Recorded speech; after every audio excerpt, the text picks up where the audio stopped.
Глава 1726. Самодетонация и золотой диск. Чтобы преодолеть узкое место на этапе интеграции тела, требовалось гораздо больше энергии, чем может представить себе нормальный человек. Золотые капли, казалось, также почувствовали, что предпринимается попытка крупного прорыва, и сошлись, формируя золотое тело, которое снова окутало вторую зарождающуюся душу. Огромное количество энергии вырвалось из тела зарождающейся души, и даже золотое тело не выдержало такого огромного выброса энергии, и оно снова рассыпалось. Последняя сделанная попытка была недостаточна для того, чтобы вторая зарождающаяся душа совершила прорыв к стадии интеграции тела, поэтому у нее не было выбора, кроме как заново накапливать энергию после того, как золотое тело исчезло. После распада золотого тела оно снова преобразовалось во вспышки лилово-золотого света. Этот процесс повторялся 7 или 8 раз, и каждой попытки прорыва, сделанной второй зарождающейся душой, было достаточно, чтобы израсходовать всю накопленную таинственную энергию. Однако в то же время, из-за огромной выходной мощности, золотое тело, которое проявлялось каждый раз, было легко сломано, только для того, чтобы быстро проявиться еще раз по велению второй зарождающейся души. Каждый раз, когда золотое тело снова принимало форму, накапливалось еще больше огромной энергии, чем в прошлый раз. Тем не менее, узкое место на этапе интеграции тела оказалось гораздо более мощным, чем ожидалось, и даже после стольких всплесков энергии оно только начинало слегка сдвигаться с места. Вторая зарождающаяся душа была явно не способна совершить этот прорыв, и сердце Хань Ли падало все сильнее и сильнее.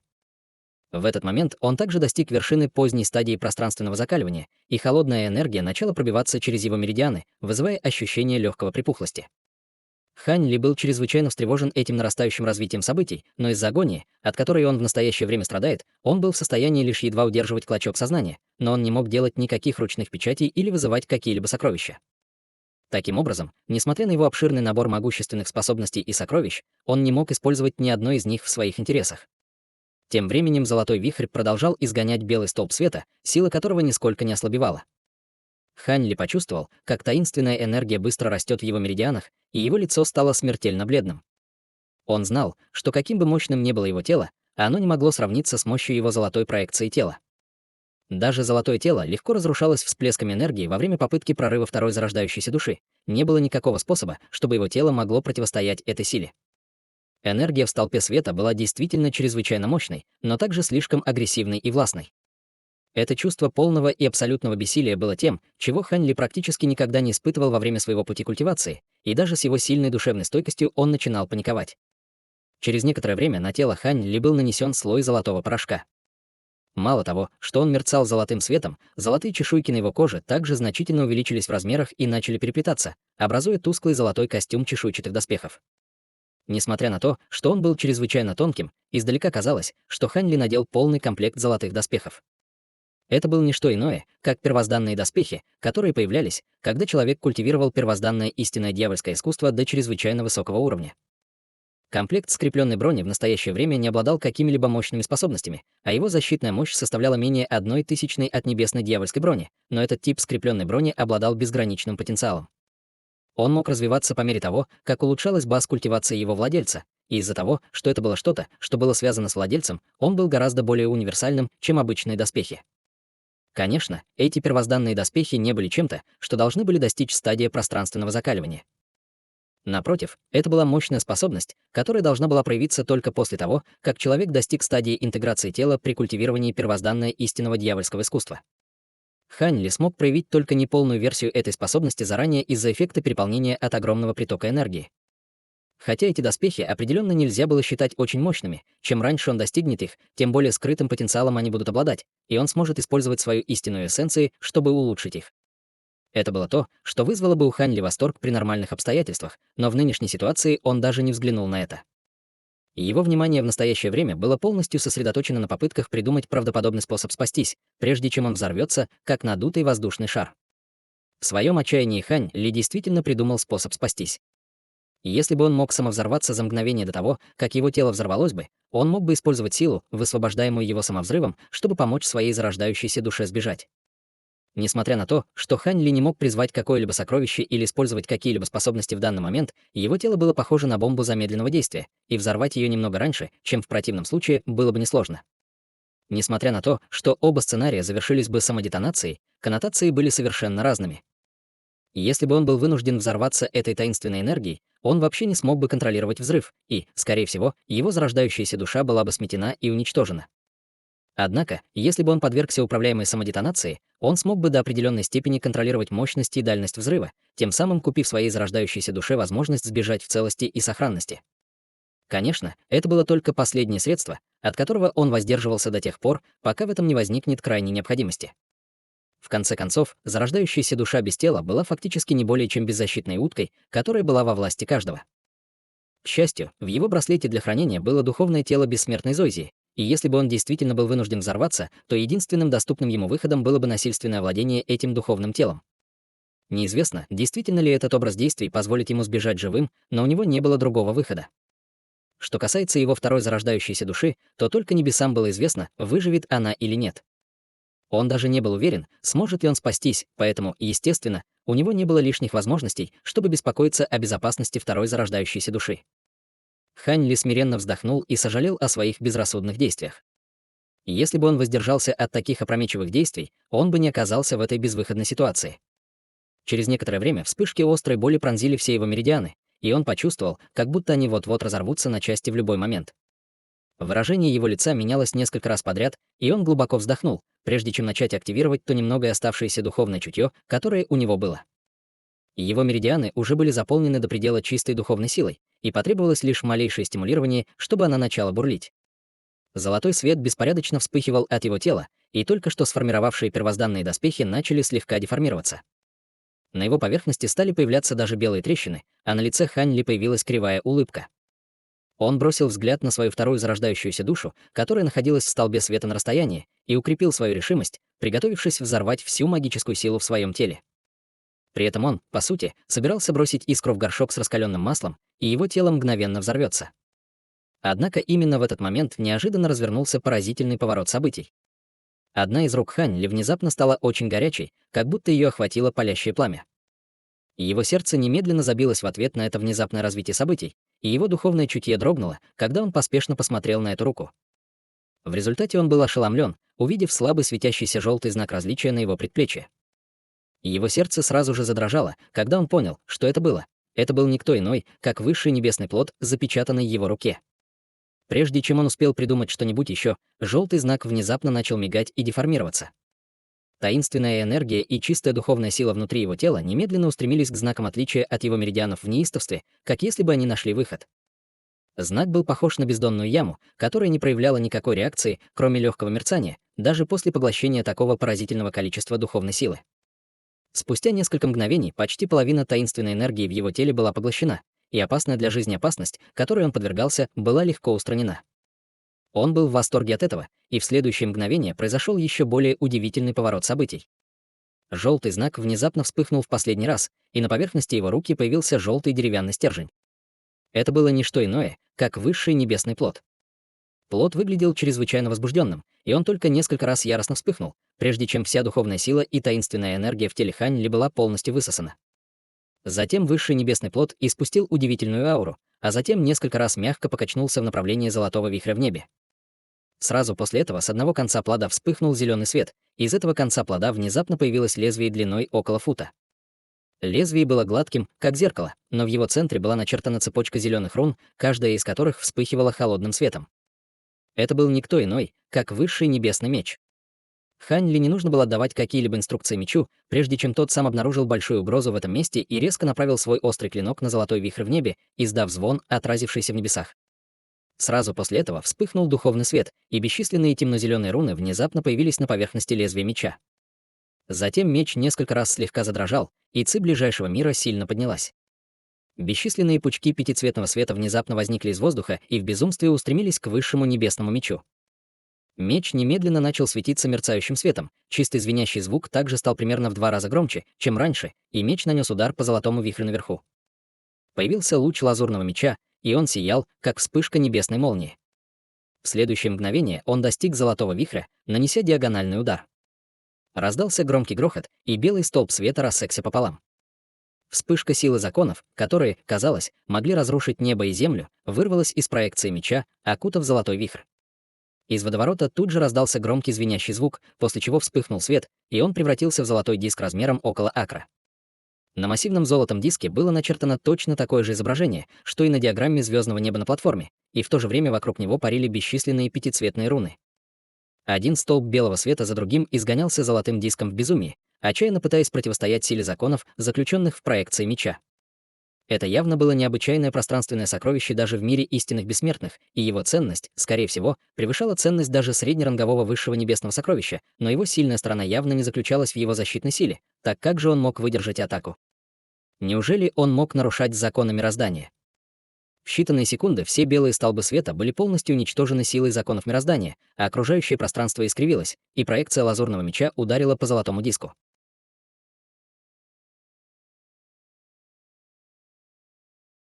Глава 1727. Щедрые награды. С треском золотой диск засиял ослепительным золотым светом. Перед лицом огромной силы законов природы он стал искривляться и разлетелся на части. Золотой диск оказался чрезвычайно хрупким и мгновенно рассыпался на бесчисленные блики, оставив в воздухе лишь слабые пространственные колебания. Как раз в тот момент, когда это сокровище было уничтожено, тонкая и высокая человекоподобная фигура, которая сидела в секретной комнате глубоко в море мира духов, резко подняла голову, и в ее глазницах появилась пара зеленых огненных шаров, четко осветив ее лицо. Два зеленых огненных шара, которые вспыхивали в глазницах, представляли собой довольно жуткое зрелище в совокупности с белым скелетом. Неподалеку от скелета стояли 12 старинных медных ламп, каждая из которых была около фута в высоту. В лампах мерцало зеленое пламя разного размера, самое большое из которых было сопоставимо с размером яйца, а самое маленькое было тонким, как мизинец. В глазах скелета появился намек на недоумение, и он задумчиво склонил голову на бок. Внезапно ему в голову пришла мысль, и он резко открыл пасть, чтобы изгнать шар серебряного света. Серебряный диск размером с ладонь появился из серебряного света, и помимо того факта, что он был другого цвета, он был полностью идентичен золотому диску, который был разрушен в огромной ледяной области. Однако серебряный диск был пронизан бесчисленным множеством тонких и длинных трещин, и в тот момент, когда он появился, он издал мучительный вопль, превратившись в ничто. При виде этого зеленые огненные шары в глазницах таинственного скелета сразу же увеличились в несколько раз от своего первоначального размера, и громовой рев ярости вырвался из его пасти. Затем он резко поднялся на ноги и внезапно сделал хватательное движение к определенному участку пространства в приступе громовой ярости. Из воздуха появилась гигантская угольно-черная клешня, вызвав сильные пространственные колебания, а затем вцепилась в ближайшую стену. С раскатом грохота толстая стена секретной комнаты была раздроблена гигантским когтем, но ярость скелета, похоже, все еще не утихла. Он открыл рот к другой стене, и во рту вспыхнул черный свет, предполагая, что он, похоже, собирался что-то взорвать. Однако прямо в этот момент его глаза вспыхнули, и он внезапно повернулся к 12 старинным лампам на земле. Зеленое пламя в его глазницах вспыхнуло, и он, казалось, успокоился, когда в конце концов медленно закрыл свой большой рот. Скелет стиснул зубы и пробормотал неразборчивую цепочку слов, а затем сел, скрестив ноги. Таким образом, внутри секретной комнаты снова воцарилась тишина, а зеленое пламя внутри 12 ламп продолжало мерцать, освещая секретную комнату неустойчивым светом. Зеленый свет вспыхнул от высшего небесного меча, и его лезвие быстро исчезло, вернувшись к своей первоначальной форме деревянного стержня. Затем меч издал чистый звенящий звук и полетел к руке Хань Ли в виде шара желтого света. Тот же бледно-желтый знак затем снова появился на предплечье Хань Ли, указывая на то, что высший небесный меч снова был запечатан. Хань Ли уставился на знак отличия на своей руке с приподнятым настроением. Он тяжело вздохнул с облегчением и попытался встать из кратера. В тот момент, когда золотой диск был уничтожен, вся его боль уменьшилась, и у него появилось ощущение, будто он только что пережил испытание, которое, несомненно, привело бы к его смерти. Однако ему было еще рано успокаиваться. Как только он поднялся на ноги, его ноги внезапно вышли из-под него, и он снова рухнул на землю. Сразу после этого все его тело онемело, и это развитие, естественно, весьма тревожило Хань Ли, побуждая его высвободить свое духовное чутье, чтобы проверить свое внутреннее состояние. Результат осмотра вызвал у него кривую улыбку. Несмотря на то, что в настоящее время он находился на вершине поздней стадии пространственного закаливания, его тело было полностью лишено магической силы.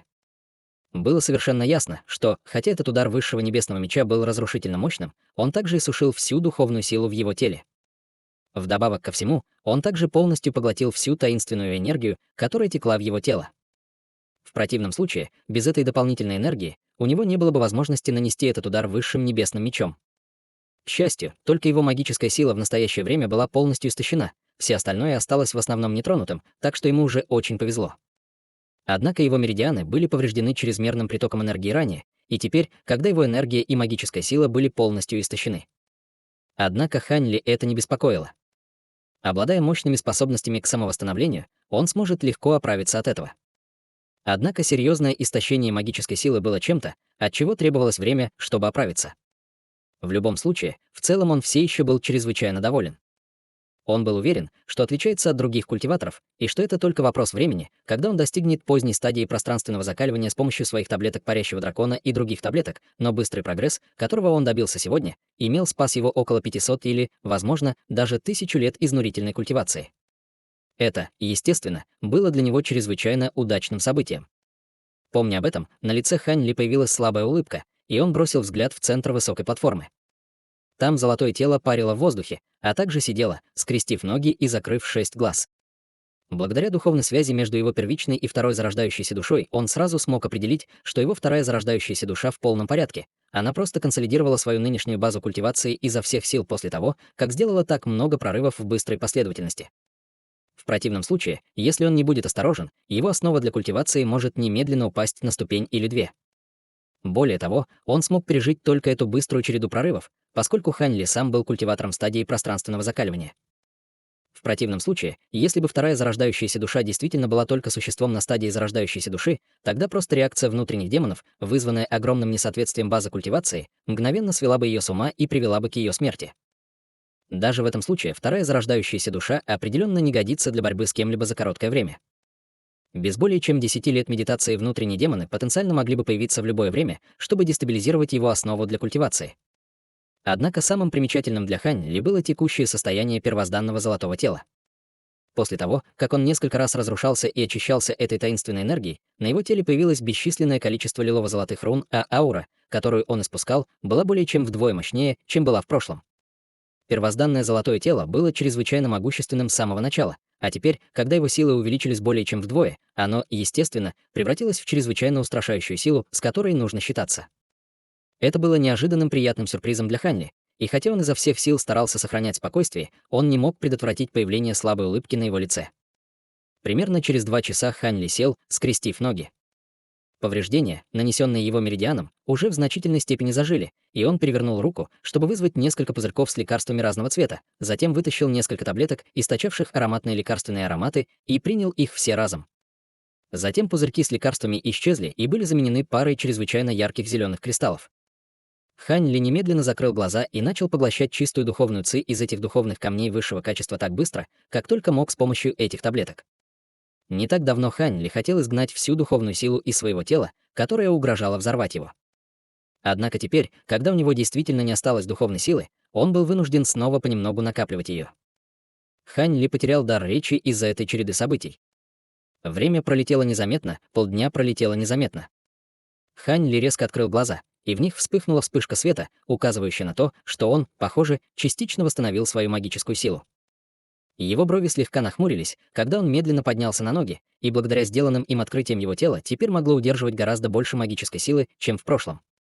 Духовной ци в этом месте было гораздо больше, чем в мире духов, и прошло так много времени с тех пор, как он принял эти таблетки и начал использовать эти духовные камни для пополнения своей собственной энергии, но он восстановился только около 10% от его общей магической силы.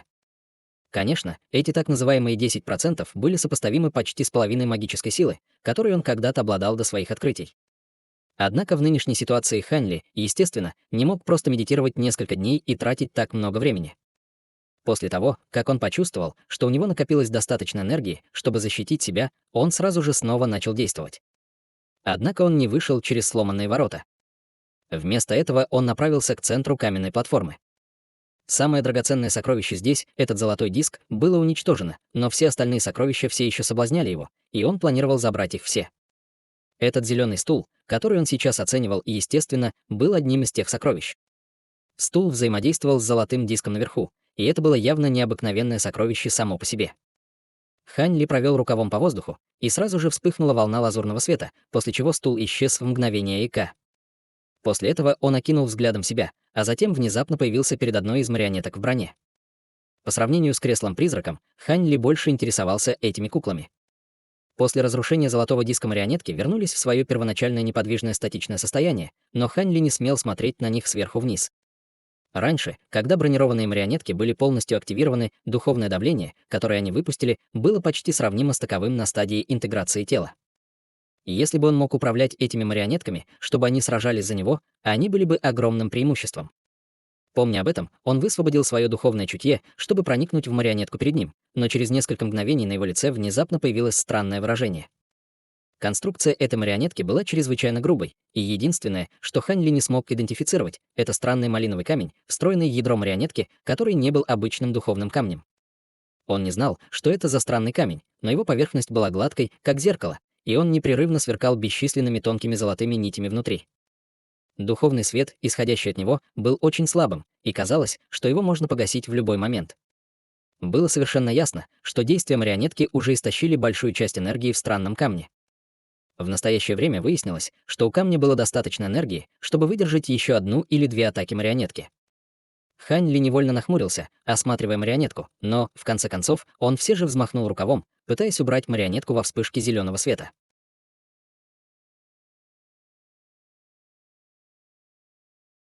Глава 1728. Коллапс. Однако последовавший за этим поворот событий сильно испугал Хань Ли. Как только лазурный свет опустился на марионетку перед ним, свет внезапно начал беспорядочно вспыхивать от ее тела, создавая чрезвычайно опасную ауру. Одной только этой ауры было достаточно, чтобы отогнать лазурный свет, и Хань Ли немедленно бросился назад в тревожной манере, оставляя за собой след остаточных образов. После нескольких вспышек он появился в воздухе за пределами платформы, и прямо в этот момент 9 марионеток взмахнули своими алебардами в унисон, посылая мощные полоски серебряного света, несущиеся к ближайшей марионетке. Раздалась череда глухих ударов, и все 9 марионеток были разрезаны пополам одновременно, прежде чем взорваться, когда они рухнули на землю, оставив только разбитые осколки марионеток, разбросанные по всей платформе. Хань Ли, естественно, чувствовал себя довольно тоскливо из-за того, что он не смог взять с собой марионетки, но поспешил вылететь на платформу и собрал все фрагменты марионеток во вспышке лазурного света. Конструирование этих марионеток было довольно грубым, но Хань Ли никогда раньше не видел такого материала, поэтому он планировал использовать его для дальнейших исследований. После всего этого он посмотрел вниз и обнаружил, что платформа теперь полностью пуста, но массивная диаграмма звездного неба все еще прекрасно сохранилась. Хань Ли на собственном опыте убедился, насколько мощной была эта иллюзорная формация, и даже с его значительно улучшенной базой культивации он не осмеливался слишком долго смотреть на нее. Сделав глубокий вдох, он перевернул руку, чтобы достать белый свиток. Затем он взмахнул запястьем и бросил свиток вниз, на который упал как полоска белого света. Однако, когда он был все еще более чем на 100 футов над платформой, он остановился в воздухе, и Хань Ли сделал печать заклинания руками, напевая что-то, торжественно указал вниз. Свиток развернулся, раскрывая пустое изображение длиной в несколько футов. Затем свиток начал резко расширяться, и пока Хань Ли повторял свое заклинание, буквально через несколько мгновений он расширился примерно до того же размера, что и каменная платформа, делая его похожим на массивную белую завесу, парившую в воздухе над ним. Легкая улыбка появилась на лице Хань Ли, и его пение прекратилось, и он последовательно щелкнул 10 пальцами вниз. Одна за другой печать заклинаний выстрелили, исчезнув в белом свитке внизу, и оттуда вырвались огни всех цветов, постепенно опускаясь и захватывая собой всю каменную платформу. Яркие огни непрерывно кружили над пустым свитком, создавая захватывающее зрелище. По прошествии полных 10 минут свет на свитке постепенно сошел на нет, но теперь белый свиток стал пятицветным. Хань Ли взмахнул рукой, и свиток мгновенно поднялся с платформы, а затем быстро уменьшился до своего первоначального размера в несколько футов. На свитке появилась миниатюрная диаграмма, полностью идентичная изображенной ниже. Хань Ли использовал секретную технику, чтобы воспроизвести схему звездного неба на каменной платформе. Затем свиток превратился в пятицветную полоску света, которая мгновенно исчезла в рукаве Хань Ли. С этой копией схемы звездного неба он был уверен, что сможет извлечь из нее некоторые секреты. По крайней мере, его изучение очень поможет ему лучше понять иллюзорные техники. Таким образом, в этом месте не осталось ничего ценного. Однако Хань Ли все еще тщательно обыскивал это место, и только после того, как убедился, что больше нет спрятанных предметов, он вылетел из разбитых ворот полоской лазурного света. Он уже пробыл в этом месте почти день, поэтому, естественно, ему не хотелось больше здесь задерживаться. С оглушительным грохотом часть гигантской завесы в главном дворце внезапно взорвалась. Шар черного света размером около 10 футов резко всплыл на завесе и быстро закрутился, образуя небольшой вихрь. Полоска лазурного света вышла из водоворота, исчезнув, раскрывая Хань Ли в центре дворца. Он повернулся, чтобы снова взглянуть на завесу, и его третий глаз разрушения медленно закрылся на его глобеле. Жалко, что это сокровище Сюми уже было полностью очищено кем-то другим и не может быть использовано другими. В противном случае это было бы очень полезным сокровищем, задумчиво пробормотал Хань Ли, оглянувшись на дворец, обнаружил, что, конечно же, Лю Шуэр и Шикуня уже нигде не было видно. Несмотря на это, лицо Хань Ли оставалось спокойным, и после краткого размышления он вышел из дворца. Он оставался в этом раю Сюми так долго, поэтому двое других, по-видимому, уже обыскали все остальные места здесь. Таким образом, все, что он хотел сделать сейчас, это найти их и как можно скорее покинуть это место, а затем помедитировать где-нибудь в течение нескольких дней, чтобы восстановить свою собственную силу души. Однако, как только Хань Ли вышел из дворца и собирался издать долгий крик, чтобы связаться с Лю Шуэр и Шикуном, из земли внезапно раздался громкий грохот, похожий на раскат грома, сразу после чего все начало сильно дрожать. Хань Ли был весьма поражен этим развитием событий, но прежде, чем он успел что-то сделать, небо внезапно потускнело, и внезапно возникло огромное пространство темных облаков, затенившее все небо. Сверкали молнии и раздавались громкие раскаты грома, а порывы мощных серых ветров вырывались из-под земли вдалеке, растворяясь в темных облаках, как змеи, поднимающиеся в небеса. Издалека казалось, что бесчисленные гигантские колонны поднимаются в воздух, создавая очень захватывающее зрелище. Выражение лица Хань Ли сразу же потемнело, увидев это. Даже не высвобождая свое духовное чутье, он мог сказать, что первозданная мирская ци в этом месте было погружено в полный беспорядок, и все виды духовной ци заполнили все небо. Что еще более тревожило его, так это то, что в соседнем пространстве возникло множество всплесков ограничительных колебаний, и их мощность была довольно нестабильной. Лазурный свет сразу же вспыхнул от тела Ханли, когда он медленно поднялся в воздух. Поднявшись на высоту 60 футов над землей, он остановился в своем подъеме. Ограничение полетов здесь не исчезло полностью, но его мощность была вдвое меньше, чем была изначально. Таким образом, Хань Ли без труда летал на малых высотах.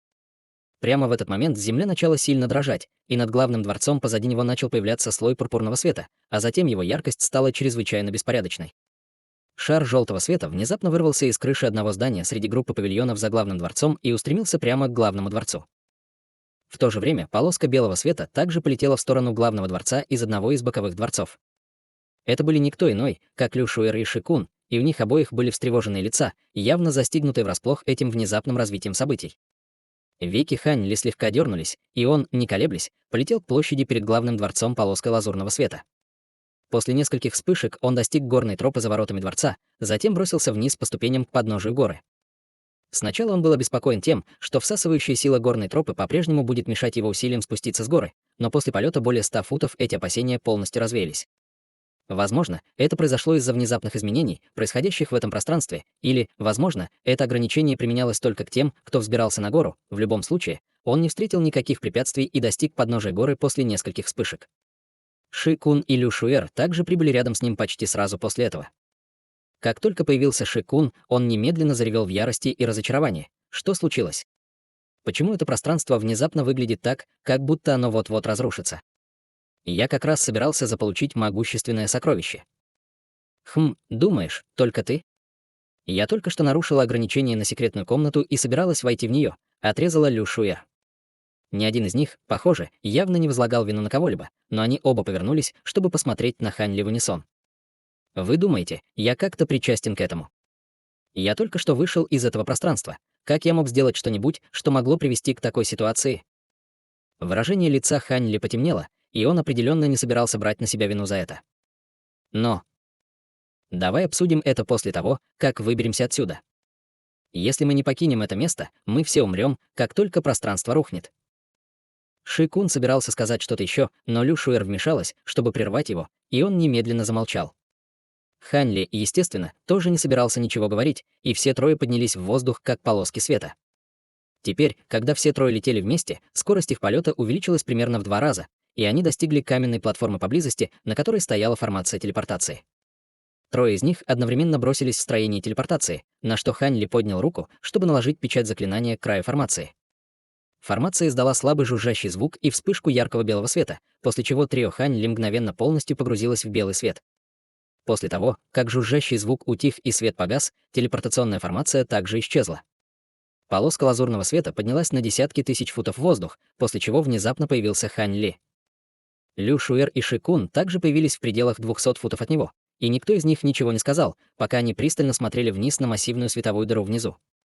Огни разных цветов непрерывно мигали внутри светового отверстия среди ряда грохочущих ударов, а духовный свет яростно вспыхивал на краю отверстия, создавая впечатление, что это был вулкан, который вот-вот извергнется. Пойдем. Мы не можем здесь больше оставаться, эта штука вот-вот взорвется, и будет чрезвычайно опасно, если мы попадем в пространственный вихрь, бесстрастно сказал Хань Ли. Затем он полетел в определенном направлении, не дожидаясь ответа от Лю Шуэр и Ши Куня. Ши Кун и Лю Шуэр обменялись мрачными взглядами и тут же улетели за Хань Ли. На своей скорости все трое мгновенно преодолели расстояние в несколько тысяч километров за короткое время. В этот момент издалека позади них раздался ошеломляющий грохот.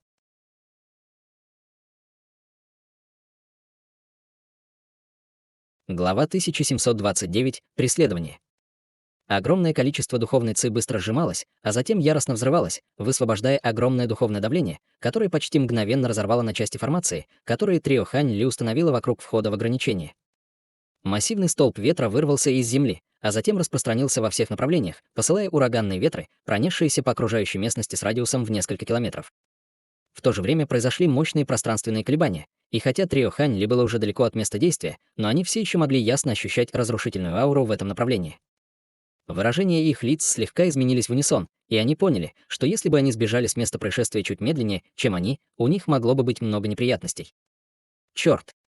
Эти существа Цзяочи направляются к нам, причем довольно быстро. Они скоро прибудут сюда, внезапно воскликнула Лю Шуэр.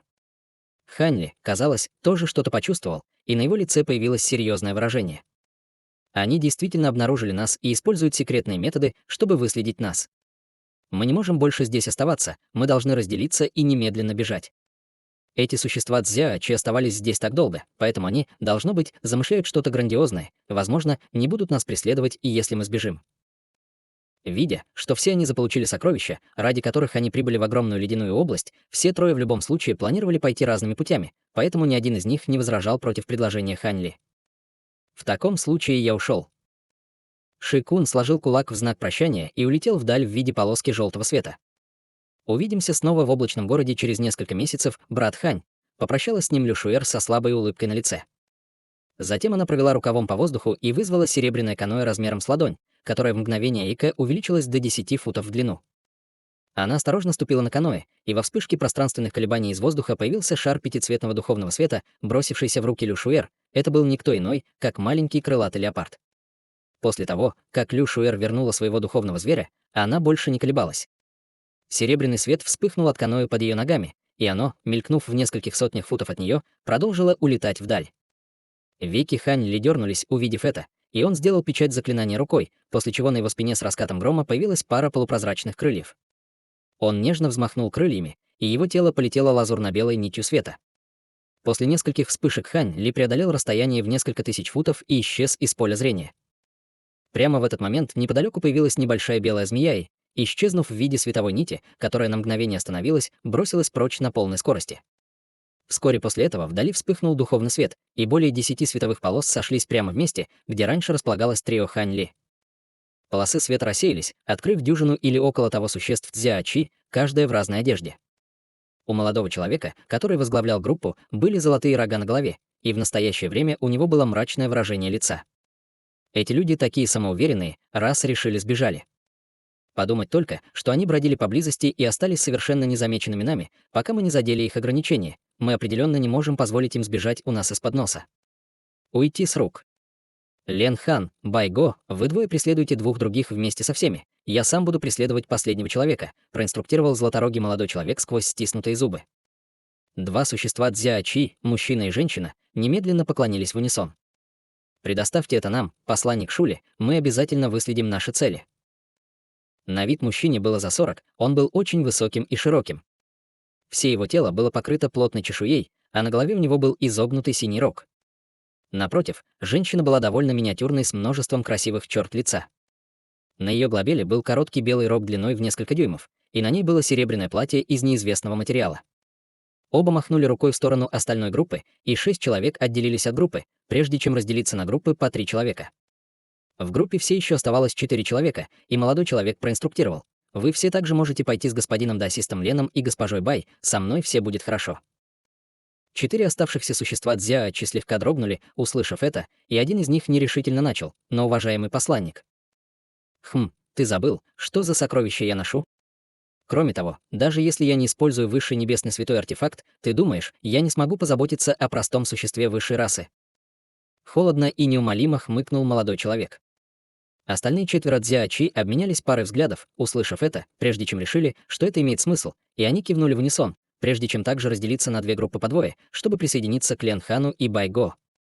Сразу после этого Лен Хан и Бай Го повели свои группы в разные стороны, стремясь уйти в погоню за Лю Шуэр и Ши Куном. Таким образом, золоторогий молодой человек остался единственным на месте происшествия. Он отвел взгляд издали, затем с холодным выражением лица повернулся в том направлении, где исчез Хань Ли, и погладил кольцо призрачного зверя, свисающее с его талии. Из кольца появился шар желтого света, и он испустил рык дракона, прежде чем предстать в виде темно-желтого зверя, похожего на ящерицу. У этого зверя-ящерицы было 6 лап и 2 массивные пары мясистых крыльев на спине. Он мгновенно расширился до более чем 100 футов в длину и имел чрезвычайно свирепый вид. Тело златорогого юноши качнулось, и он мгновенно появился на голове зверя-ящерицы. Затем он перевернул руку и вытащил полупрозрачную малиновую улитку.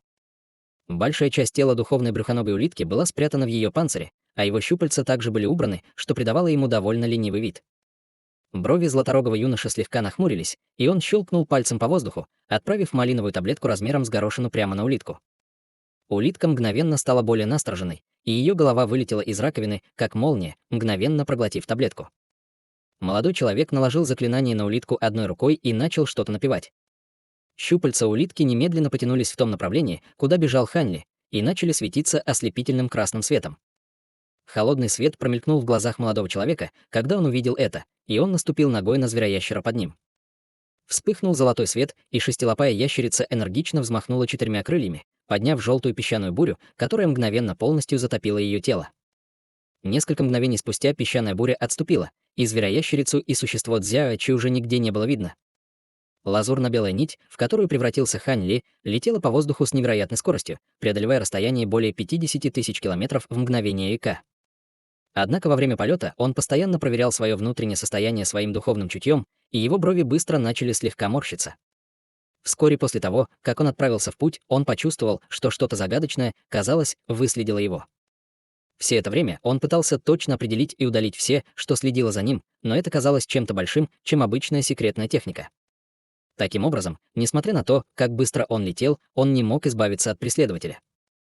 Более того, даже несмотря на то, что он летел с чрезвычайно высокой скоростью, поддержание этой скорости потребовало огромного количества магической силы, и в его текущем истощенном состоянии он не мог поддерживать эту скорость очень долго. Таким образом, казалось, что у него не будет другого выбора, кроме как позаботиться об этом преследователе, если он не хочет, чтобы к нему и дальше приставали. Во время своего полета он уже использовал некоторые методы, чтобы убедиться, что его преследует Цзяочи и что преследователь был только один. Таким образом, после того, как он снова не смог найти, что за ним следят, в его сердце начало закипать намерение убить. С его нынешней базой культивации на поздней стадии пространственного закаливания и огромным набором мощных способностей, он определенно сможет позаботиться о преследователе той же самой базы культивации даже в своем истощенном состоянии. Даже имея это в виду, Хань Ли не сразу остановился. Вместо этого он продолжал бежать со своей текущей скоростью и только после того, как пролетел еще несколько десятков тысяч километров, остановился. Даже если бы преследователей было больше, это было слишком далеко, чтобы они могли прибыть на место происшествия за короткое время. Как только он остановился, он тут же провел рукавом по воздуху, чтобы призвать несколько десятков маленьких лазурных мечей, и все они мгновенно растворились в окружающем воздухе. Затем он заложил руки за спину и завис в воздухе, глядя вдаль. Вскоре после этого на него издалека налетел порыв желтого ветра. Ветер был очень сильным, и даже прежде, чем он достиг Хань Ли, уже раздался громкий раскат грома, который можно было услышать, прорываясь изнутри. Затем желтые ветры исчезли, открыв гигантскую ящерицу с 6 лапами и 4 крыльями. Над головой ящерицы стоял златорогий молодой человек, который холодно смотрел в прищуренные глаза Хань Ли. «Из какой ты расы? Похоже, ты не из 13 небесных облачных рас. Так что, независимо от того, кто ты осмелился шпионить за нами, так что тебя ждет только смерть», — сказал молодой человек холодным голосом. Сразу после этого шестилапая ящерица под его ногами внезапно издала низкий рев, и вокруг нее поднялся порыв сильного ветра. Затем зверь-ящерица расправил свои 4 крыла и исчез на месте, но молодой человек оставался совершенно неподвижным, делая неторопливое движение. Мрачная черная тень появилась перед тем, как резко удлиняться и превращаться в копье черной тени. Губы Хань Ли слегка дернулись, увидев это, и золотой свет внезапно вырвался из его тела, когда он сжал одну руку в кулак, прежде чем толкнуть ее в воздухе в определенном направлении. Золотой кулак с грохотом вырвался наружу, вытекание золотого кулака вырвалось наружу на фоне громкого грохота, заставляя окружающий воздух сильно деформироваться и закручиваться. Затем гигантский золотой кулак взорвался поблизости, превратившись в золотой ореол, охвативший все в радиусе нескольких десятков футов. Сразу после этого изнутри света раздался озадаченный и разъяренный рев зверя. Затем вспыхнул шар желтого света, переплетясь с золотым светом, и шестилапая ящерица появилась из воздуха в довольно плачевном состоянии, отчаянно извергая желтый свет изо рта, чтобы отразить золотой свет. Увидев, что Хань Ли на мгновение отвлекся на ящерицу, в глазах молодого человека промелькнуло зловещее выражение, и черное копье в его руке внезапно исчезло.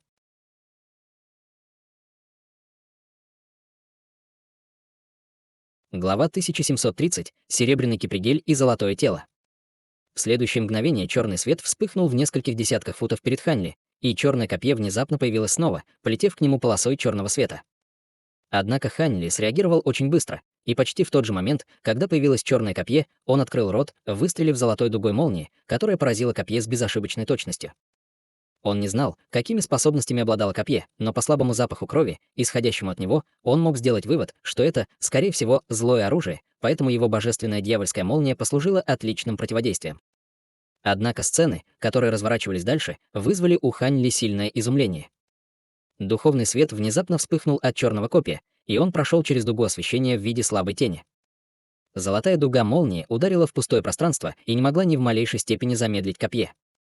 Копье было уже очень близко к Ханли, и это внезапное развитие событий застало его врасплох, поэтому, несмотря на то, что он был намного сильнее среднего культиватора его ранга, у него не было возможности вовремя уклониться. Таким образом, черное копье с глухим стуком ударило его по телу, превратившись в шар черного света. Хань Ли был вынужден отступить на один шаг из-за огромного удара, но его тело осталось совершенно невредимым. Черный свет, появившийся после взрыва копья, напоминал зловещий адский свет, исходящий прямо из глубин ада, но его сдерживали черные доспехи, которые мгновенно возникли из тела Хань Ли. Это была атака, которая определенно убила бы обычного культиватора его ранга, но она была относительно легко сдержана дьявольскими доспехами. Выражения лиц Хань Ли и молодого человека изменились в унисон. Хань Ли, естественно, был весьма ошеломлен тем, что атака его противника смогла игнорировать даже его божественную дьявольскую молнию. Если бы не рефлекторная реакция небесных дьявольских доспехов, которые защищали своего владельца, эта атака могла бы доставить ему много неприятностей. Между тем, молодой человек был ошеломлен тем, что копье инского духа, которое приносило ему быстрые победы во многих случаях в прошлом, в этом случае потерпело поражение. Он уже убил бесчисленное количество противников этим оружием, и почти половина из них были существами того же ранга культивации, что и он. Своеобразный свет вспыхнул в его глазах, и он начал пристально изучать черный доспех Хань Ли. Хотя он впервые увидел этот дьявольский доспех, по его зловещему дизайну и исходящим от него черным рунам было совершенно ясно, что это не обычный доспех. Таким образом, он очень волновался. «Отлично. У тебя прекрасные доспехи, я заберу их себе», — холодным голосом провозгласил молодой человек. Хань Ли, естественно, был в ярости, услышав это, но выражение его лица оставалось спокойным, когда он сказал: «Вот как? Так давай, попробуй забрать их». Молодой человек с золотыми рогами перевернул руку, и в его руке внезапно появился серебряный кипригель. Появившись, кипригель произвел огромный всплеск духовного давления, и сердце Хань Ли слегка содрогнулось при виде этого. Изучив его способности своими глазами духовного прозрения, он смог увидеть, что кипригель был наполнен плотными рунами, каждая из которых была скошенными серебряными рунами. Он немедленно издал тихий крик и сделал печать заклинания рукой, на которой из пространства поблизости появились бесчисленные точки лазурного света. Затем пятнышки света неистово расширились, образуя лазурные цветы лотоса размером с ладонь. Хань Ли мгновенно активировал свою формацию меча весеннего рассвета, и сразу же после этого он взмахнул рукавом, выпустив белую фигуру, которая кружила в воздухе, прежде чем предстать в виде полупрозрачного гигантского питона ростом более 100 футов в длину. Гигантский питон прыгнул вперед и обвился своим телом вокруг шестилапой ящерицы, только что появившейся из золотого света. Затем гигантский питон открыл пасть, попытавшись вонзить клыки в тело ящерицы, и шестилапая ящерица немедленно ответила встревоженным и разъяренным образом. Хань Ли совершенно не беспокоился о своей разумной марионетке. Он уже исследовал эту ящерицу и убедился, что она находится только на средней стадии пространственного закаливания. Несмотря на то, что кукла была только на ранней стадии пространственного закаливания, она обладала парой сокровищ с ледяными элементами, которые значительно усиливали ее силы, так что она определенно не была намного слабее противника. Кроме того, он владел телом марионетки, что давало ему явное преимущество в бою, поскольку его боевое мастерство не пострадало, даже если бы она получила серьезные повреждения. Пока его марионетка разбиралась с ящерицей вместо него, он смог полностью сосредоточить свое внимание на молодом человеке в его формации мечей. В этот момент молодой человек уже размахивал серебряным кипригелем и с презрением рассматривал лазурные цветы лотоса вокруг себя. Он щелкнул запястьем, и серебряный кипригель издал громкий звенящий звук, выпустив серию проекций, которые, казалось, были довольно мощными. Веки Хань Ли дернулись, и он немедленно активировал свою формацию мечей. Все цветы лазурного лотоса вращались на месте, а затем увеличились в несколько раз по сравнению с первоначальным размером и объединились в один, образуя лазурный световой барьер. Молодой человек почувствовал, что его окружение размылось, после чего он оказался на ярком зеленом луге после вспышки лазурного света. Вокруг него лежали тонкие травинки высотой не более нескольких дюймов, усеянные дикими цветами самых разных цветов. В окрестностях щебетали птицы, и это была чрезвычайно расслабляющая обстановка, которая мгновенно поразила его чувством сонливости. Это иллюзорная техника. Сонный взгляд в глазах молодого человека исчез в мгновение ика, и он сразу же пришел в себя, а на его лице появилось мрачное выражение.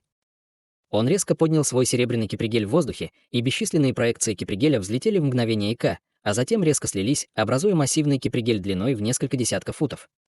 Кипригель прорычал, как дракон, а затем раздался звук завывающего ветра и раската грома.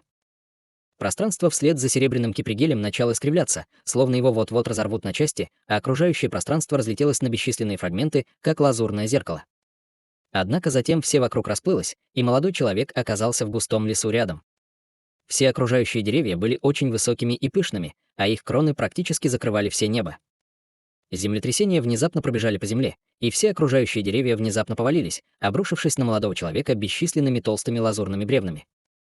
«Хм, ты пытаешься применить ко мне эту иллюзорную технику во второй раз? Какая наглость!» Зловещее выражение появилось на лице молодого человека, и он взмахнул своим кипригелем в воздухе, снова выпустив бесчисленные проекции. Все лазурные бревна, соприкасавшиеся с серебряным кипригелем, мгновенно исчезли, как точки духовного света, и казалось, что способности этого серебряного кипригеля были прямым противодействием иллюзорным техникам.